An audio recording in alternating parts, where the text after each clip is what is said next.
welcome to the VIP section of the Dojo Baby Patreon gang. This is going to be a part of the 3 videos that I drop in one day. Now, I know I've been pretty vacant on the Patreon for like the last 2 weeks. Calls have been kind of iffy, but there's been a lot of IRL stuff going on. I've been living my life a little bit, enjoying myself, taking care of a lot of business that's going to set me up for the long term. So this hiatus is only going to make me come back 10 times harder. And this is going to be me showing that because I'm dropping 3 Patreon videos in one day. You go look at a lot of these dudes' Patreon videos, they haven't dropped 3 videos in the past month, let alone week, let alone whatever the case may be. But I said it to say, let's hop right into this video. This video is going to be financial education. And the reason I dropped this video is because I was doing this after I read the comments and y'all said that y'all wanted this. And I actually did want to share this video because financial education is something that I wasn't taught when I was growing up. I didn't have millionaires and high earning people in my family, especially not through legal means. And I want to say that this was something that I had to take a leap on. I had to learn and teach myself everything about credit. I had to learn and teach myself everything about investments. A lot of those books y'all see behind me, at least 10 of or over half of them have been financial education, financial knowledge, and mentality books, which have helped me produce the results that I have produced, helped me manage my money well, helped me spend it from a smart mindset and mentality, and all types of things. But I'm gonna just get into it. I came up with 5 things that I would teach somebody on financial education, and I've read a bunch of different books on this stuff, and I've even transformed my own self from where I was in my life. But it's going to make sense through each of these points and when I explain it, right? Let's talk about number 1. Very, very key one here. Very key one. Number 1. Recognize your money mentality. And there's levels to this because let's like sub it, right? Let's say this is number 1. Let's say it's 1A. 1A could be what do you even think about money? What do you even think about people with money? What is your perception of money itself? What does money do for you? What does money do for others? What do you understand about just money itself? Not even the dollar amount, how to save it, how to spend it. Just what is money to you, right? Because me personally, I remember like growing up, and it even just transferred into my older years. Obviously not now, but let's say I well into like the age of 16 and up or something like that, right? It's close to that age. And money in my mind was like the root of all evil. I associated an abundance of wealth and people having a lot of money with innately being evil or bad, or that, greed. I connected it with greed. In order to have a lot of money, you must be greedy. And just if you have money, you're greedy and you're just evil and you're just... So that was a part of my money mentality. And that's not true. That is not true. I'll make a point here to say money only amplifies you. I always have been saying this. Money only makes you more of what you already are. So if you're evil, greedy, and slimy, you get a lot of money, you'll be an evil, greedy, slimy person. If you're a giver, if you share a lot, if you love giving gifts, if you love taking care of people, guess what happens when you get a lot of money? The shit that you do when you're broke, I'm telling you, I've seen this with myself. When the shit that I was doing when I had $30 in my bank account versus when I made $30,000 a month, I'm doing the same shit. On those little dimes and pennies that I had, the same habits I have now. I'm just more conscious about it and careful about it, strategic about it. But as far as being overall a gift giver, I like taking care of people. I like saying I got it. I like saying, you know what, don't worry about it. If you are of a certain small niche of people that I consider either blood or you actually are my blood, and I struggle with you and I live with you. My point being is that when it comes to your money mentality on that 1A part, right?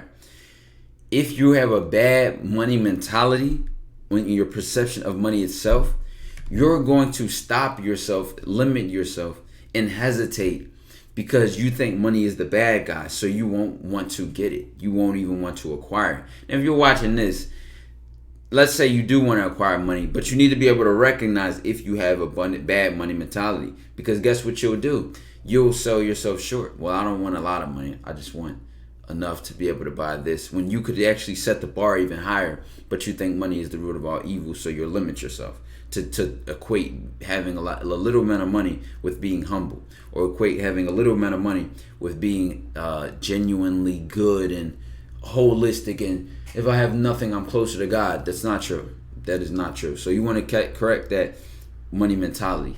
Secondly, this is still number one, but we're going to call it like 1B. It's like a subcategory. What also can play a part into your money mentality is, are you a consumer? Are you a producer? Are you a big spender? Do you like nice things?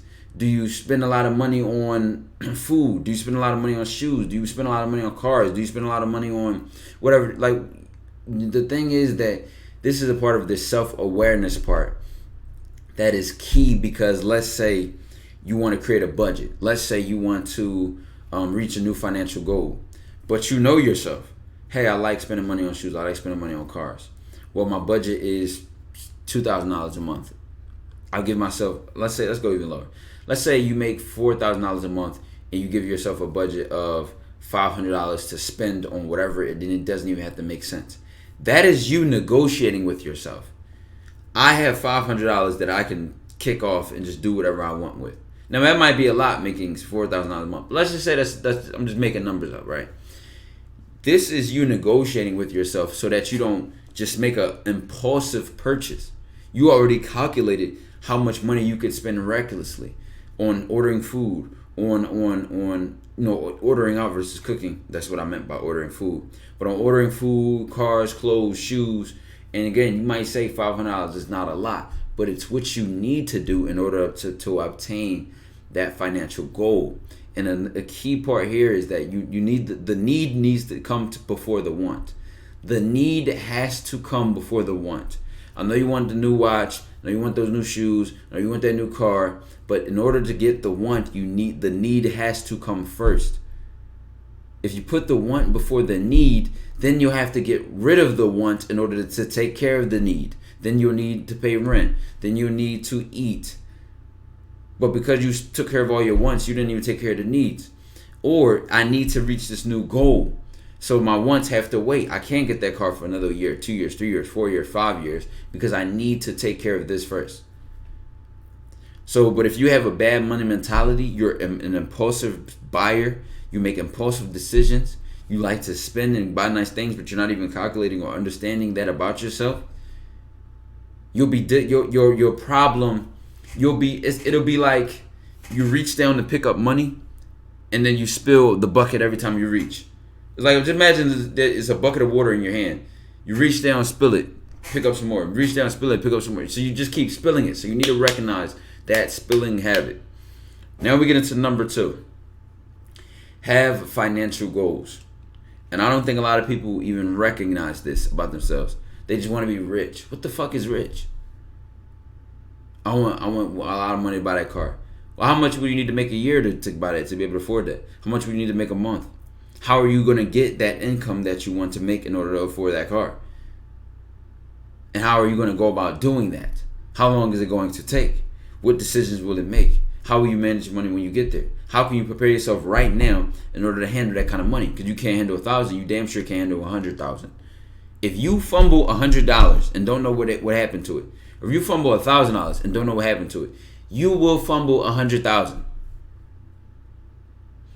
Why? Because again, money only makes you more of what you already are. So you need to change what you are in order to be able to be prepared for those situations. Now, I say that to say, when I talk about having financial goals, you want to write these down. You want them to be clear. You want to know what it takes to get there. You want to do all this research. And guess what? You might not even know, right? But when you start with not knowing, excuse my call, I need some more water. When you start with not knowing, you're that much closer to knowing. For example, looking into buying a house and stuff like that, right? I don't know much about the process. I'm watching a bunch of videos online, doing a bunch of research, writing a bunch of things down, learning as much as I can. Because I know that I don't know, and it's on my mind, out of sight, out of mind. Excuse me, out of mind, out of sight, out of mind, out of sight, out of sight, out of mind. You know how that go. Bottom line, bottom line. We're not rapping right now, right? I just wanted to get my words going smoothly. Because I already was thinking in the terms of buying a house, right? And I know I'm doing the research. I know what's on my mind. I know I'm trying to learn as much as I can. Next thing you know, I think it was a Saturday or Sunday comes up. I get invited to like a cookout or something like that. Now, this wasn't like some people my age kind of party. This actually came from a connection I made when I first went to my university years back. Some lady I met. I don't even want to call her some lady, but I'm just keeping it anonymous for the point that I'm making. Because I met that lady years ago, she had this cookout at her house. She knows a lot of older folk, people her age. Like I'm talking like 50 plus, right? I'll go over there. I'm just having a discussion, networking, meeting people, just talking, being social, eating. Just it's on a social level right now. Next thing you know, I find out that one of the guys there that I was talking to this whole time, just jokingly, is a realtor. He's a realtor, and his wife is a nurse practitioner, and she has her own business doing something. But he's a realtor, and not only is he a realtor, they have a lot of businesses in real estate, like commercial real estate and all. I don't want to put their business out there, but the point I'm making is that, let's say I never had a financial goal for financial freedom or to own property and stuff like that, right? And I was learning these things. I would have went over that cookout, met those same people, and I would not have been able to extract the information from them because I never had the goal to. So the point I'm making is you are surrounded by people all the time, everywhere, who know things that could benefit you. But you don't have anything to benefit towards because you have no goals. There's no structure. I hope that makes sense. And this is a crucial part. And let me know if the comments this does not make sense, because this is crucial. Because if you don't have the goal or the structure, you can never take in information to benefit. Mind you, I didn't know he was going to be a realtor. I didn't know his wife was going to be doing the businesses. I didn't know they was going to be involved in that. But I knew that I was hungry to learn about real estate. So next thing you know, the universe puts a realtor in front of me. Dog, you know the conversation we had? Got his information. Even currently, we're still communicating and helping and getting stuff like that, right? I don't even want to get into too much details, but I'm just saying that had I went over there and not even been thinking about real estate or business in general, right? I would have just went over there and kicked it back, and he'd like, oh, he'd be like, I'm a realtor, and I'd be like, oh, that's what's up, that's cool, nice. I do my dating coach on YouTube, blah blah blah, and then the conversation would have went on another track. But because I knew what I wanted to know and I knew what my goal was, I was able to lead the conversation and ask a trillion questions, picking his brain and his wife's brain, and just asking all these things. So that's the key part of having a goal, is not just working towards the goal, but you can get creative in how you get towards that goal, because then the whole world becomes your solution. The whole world becomes an opportunity. Even in recognizing mistakes people have made when it comes to that goal. How has someone failed? What have they done wrong? See, I learned from everything. The right, the wrong, the loser, the winner, everything. So let's get into number 3. Track your money. Track your money. Write down daily how much you spent. First of all, you can already, at the beginning of the month, the end of the month, the middle of the month, I don't give a fuck when. You can write, track it each month. I know how much I made from each source of income every month. I have it in a fucking file. I have it written down each month. I know how much I made each month. And I know my monthly budget. How much I have everything tracked down from fucking Netflix to car insurance to grocery budget I have all that shit written down. And then even on top of that, day by day, I write down, spent $50 on this, $200 on that, $100 on, I'm just making this up as I go, right? But I write it down. I track my money. I'm very conscious and clear, because guess what happens? I know exactly where my money is going, what it's doing, what's happening. I even check my investment account, because I know my financial advisor, who was my mentor, and now we do business together. Guess what? I knew I was looking. Let's go back. Okay. And this is outside of number 3, but I'm going to put a story in here.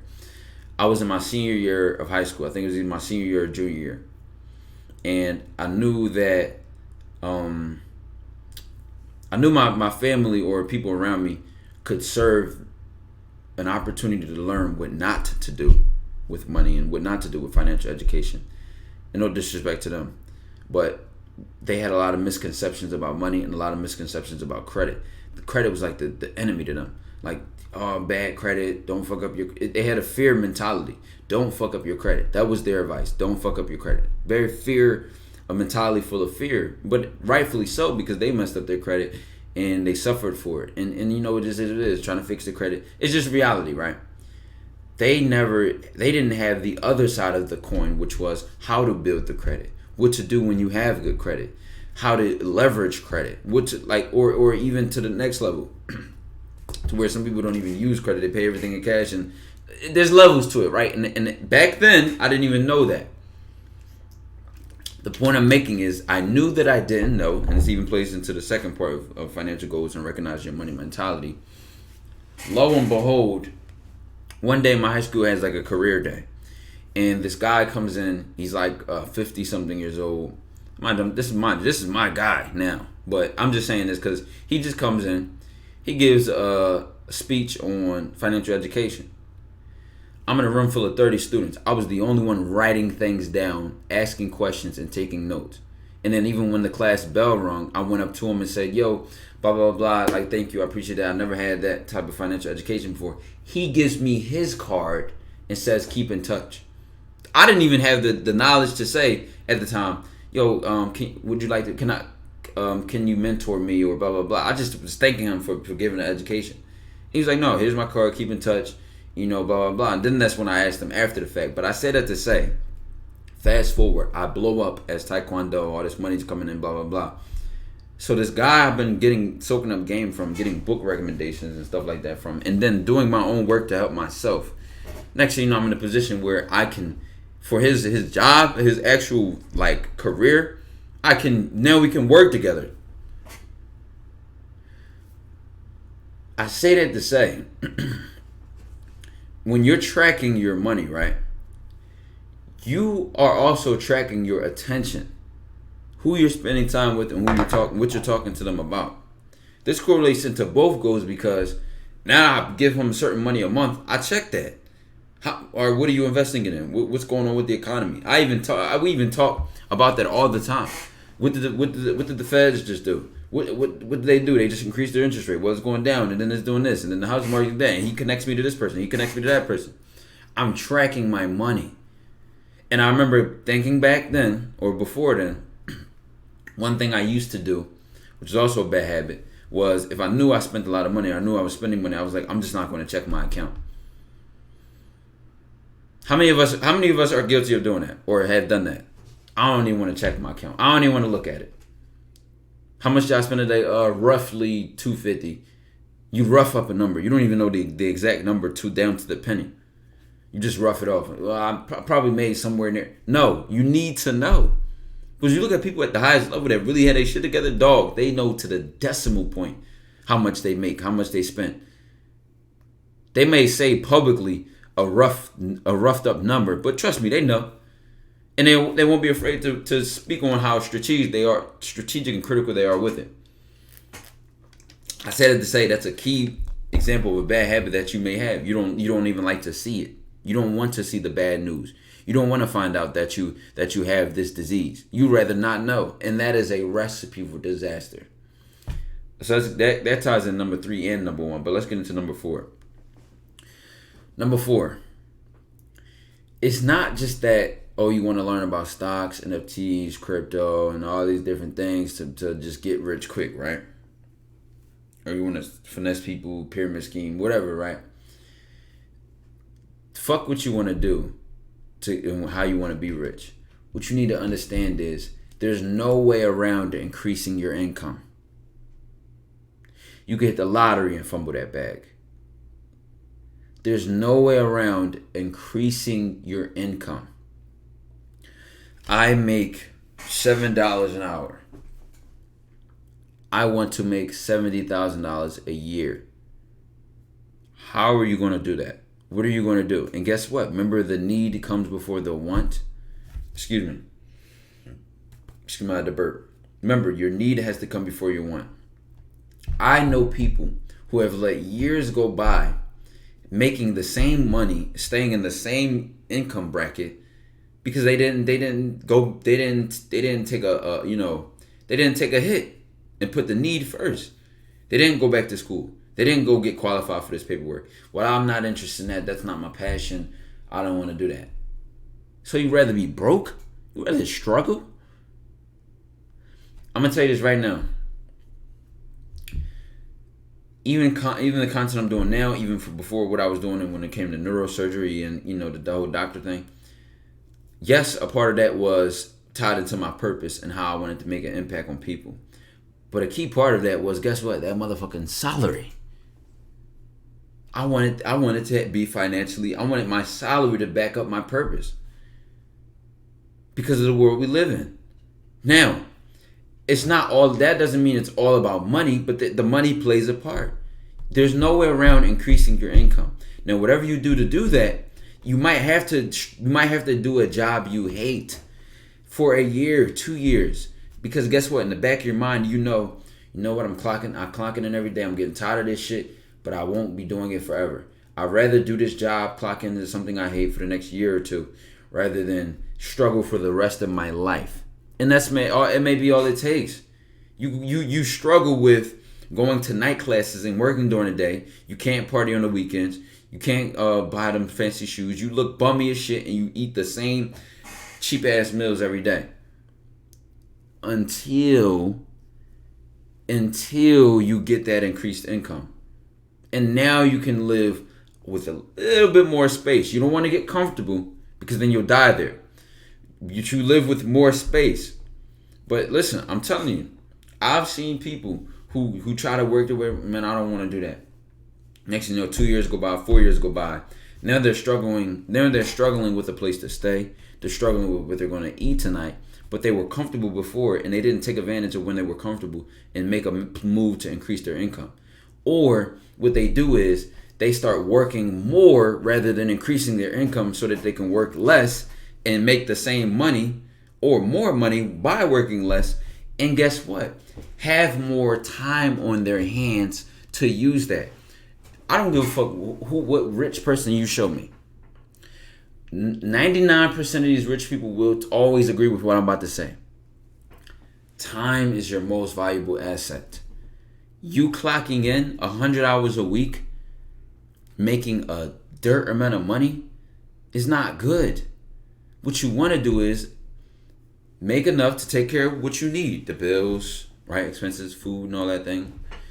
But your ultimate plan needs to be, how can I free up my time to use that time to make more money? Well, let's say I need to work 100 hours a week in order to afford my bills and I don't have a lot of time. Well, what needs to be cut out? Do I need to sleep less? Do I need to go to the gym for shorter periods of time? Do I have to cancel all my plans with my friends and my family? Do I have to cancel that vacation?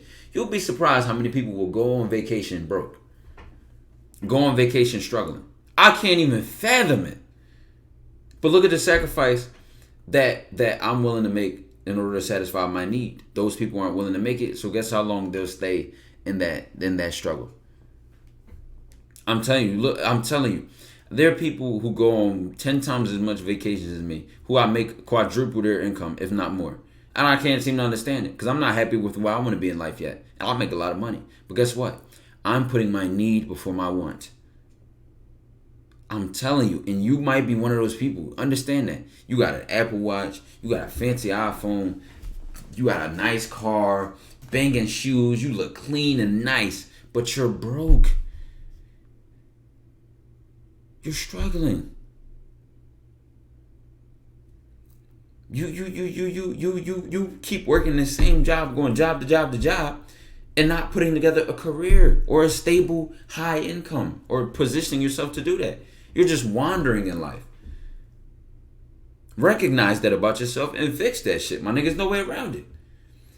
Let's get into number 5. Learning everything all the time, because you'll never know when you need it. Learn everything all the time because you never know when you're needed.